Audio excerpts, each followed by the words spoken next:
By 1979 and the start of the Iran hostage crisis, the United States had long been involved in Iran. In fact, America had put the Shah in power. This made the Shah and the American government good friends, but the Shah's enemies would never forget the role the United States had so casually played in their nation.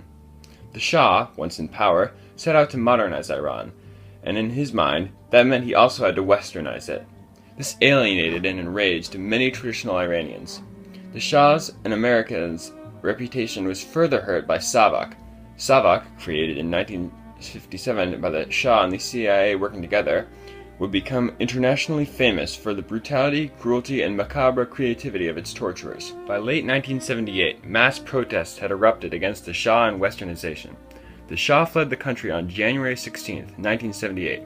The Ayatollah Khomeini, a radical religious leader, returned to Iran on February 1st to cheering crowds and immediately became a dominant political force. On November 4th, 1979, a mob of Iranian university students swarmed over the walls of the American embassy in Tehran and took 60 Americans hostage. 52 were held for 444 days, sometimes being tortured, with their ordeal finally ending on January 20th, 1981. America and Iran had, and still have, extremely different ideas about how a country should be run, since America is a secular, democratic country and Iran is a theocracy.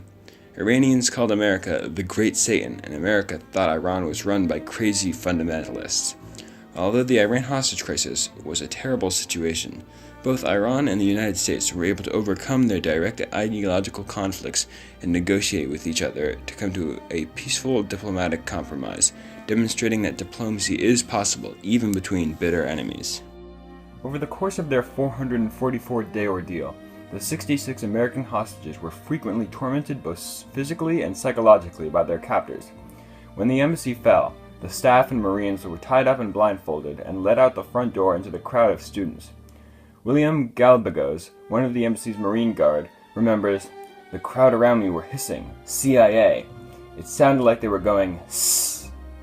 The hostages were kept in the embassy buildings, usually in small groups with 24-hour guards. Hostages recounted being interrogated frequently by their captors. William J. Doherty, a CIA agent who was one of the hostages, was subjected to more than 100 hours of interrogation. He remained stalwart through all of it, determined not to reveal his position as an agent, only finding out months later that they had known he was CIA the whole time. Marine Sergeant Rocky Sickman recounted, "We went outside 7 times, 15 minutes total, in those 444 days. Hostages had their possessions stolen, their mail withheld from them, and frequent threats of violence should they try anything.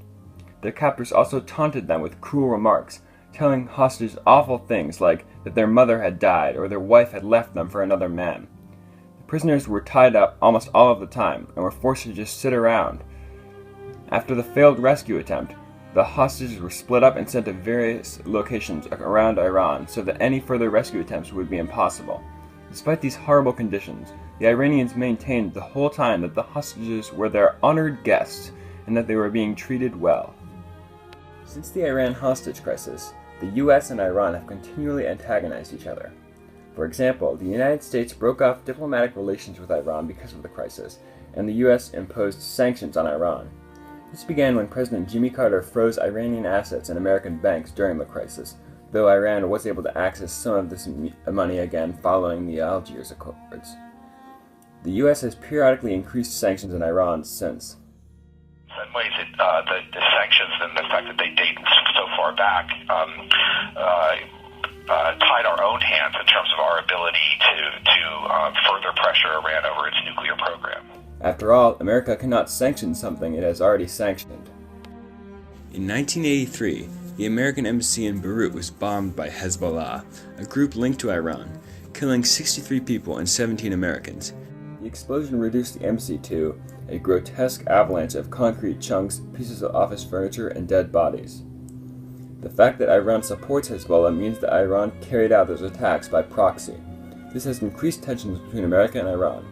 The fact that the second attack was on an American embassy added insult to injury in light of the crisis.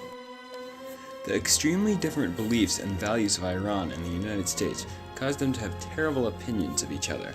In his "We shall confront the world with our ideology" speech, the Ayatollah Khomeini stated, "The will of Almighty God, may He be praised, decreed the release of this oppressed nation from the yoke of the tyranny and crimes of the satanical regime, and from the yoke of the domination of oppressive powers, especially the government of the world-devouring America, and to unfurl the banner of Islamic justice over our beloved country." Iran, at the time, was ruled by a Muslim theocracy. It was their belief that this was the best and most just way to rule a country. Khomeini saw America and the Shah as evil for not following strict Shia Islam, and for the crimes the Shah's government committed against the Iranian people. Common Iranians thought no better of the Shah or America, and the prevailing belief was that America was hypocritical for claiming to love freedom while also having supported the tyrannical Shah. This made Iranians hostile towards the United States, and without any desire to have pleasant diplomatic relations with the United States. While Iran is a theocracy essentially ruled by a supreme leader and guardian council, America is a democracy with freedom of religion guaranteed in the Constitution. Freedom of religion and voting are considered very important rights in America, and America often views countries like Iran that do not have these as dictatorial. After the hostages were taken, President Carter said, "It's vital to the United States and to every other nation that the lives of diplomatic personnel and other citizens abroad be protected, and that we refuse to permit the use of terrorism and the seizure and the holding of hostages to impose political demands." Americans thought of the Iranian actions as inexcusable and with no respect for international law. Anti-Iran demonstrations broke out, with many Iranian citizens in the U.S. being harassed. Many would tell people that they were Persian instead of saying that they were Iranian, as many Americans did not know that Persia and Iran were essentially the same. Americans were incredibly angry at the kidnapping of fellow American citizens and thought of the Iranian government as crazy fundamentalists, a prelude to current views on various countries and groups in that region. Despite these ideological conflicts, using a third party in Algiers, the US and Iran were able to resolve the crisis with a diplomatic compromise that satisfied both sides. After the death of the Shah in 1980, Iran's main demand, that the US return the Shah to their country, was no longer possible. Additionally, the invasion of Iran by Iraq caused Iran to need weaponry, which could be provided in a deal with the United States. Communications with the US were begun in secret in September 1980 by a relative of Khomeini, Sadegh Tabatabai. At that point, the main demands of the Iranian government were a formal apology from the US for putting the Shah in power and a promise never to interfere in Iranian politics and leadership again. It was eventually agreed that they would meet in Algiers that November, using Algerian diplomats as third-party intermediaries, since Iranians refused to speak to any Americans directly. The American diplomats were led by Deputy Secretary of State Warren Christopher, and the main Algerian mediator was Foreign Affairs Minister Mohammed Ben Yahia. The diplomacy took extra long since, according to Jimmy Carter, the Iranians, who spoke Persian, would only talk to Algerians, who spoke French. Any question or proposal of mine had to be translated twice as it went from Washington to Algiers to Tehran, and then the answered and counter-proposals had to come back to me over the same slow route. The negotiations may have been slow and difficult, but in the end they were successful, since every hostage was returned safely to America. The only casualties in the crisis were the 8 men sent on the failed rescue mission. No hostages died. "Every one of the 52 hostages is alive, well, and free," said Jimmy Carter in his announcement upon the release of the hostages. The crisis did have a somewhat happy ending because Carter's diplomatic approach did work in the end. Both sides were more reasonable than the other expected, reasonable enough to prevent deaths of hostages, showing that diplomacy and compromise can work even with a country viewed as an enemy.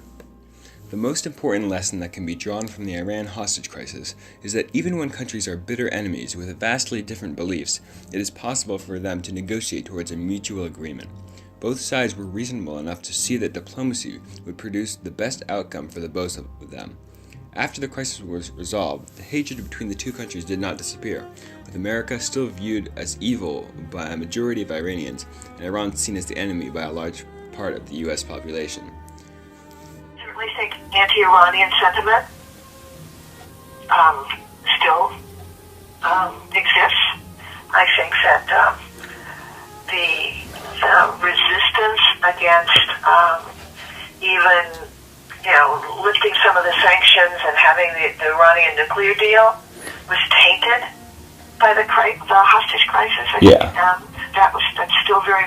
There was just knee-jerk response. These are evil people, and we can't trust them.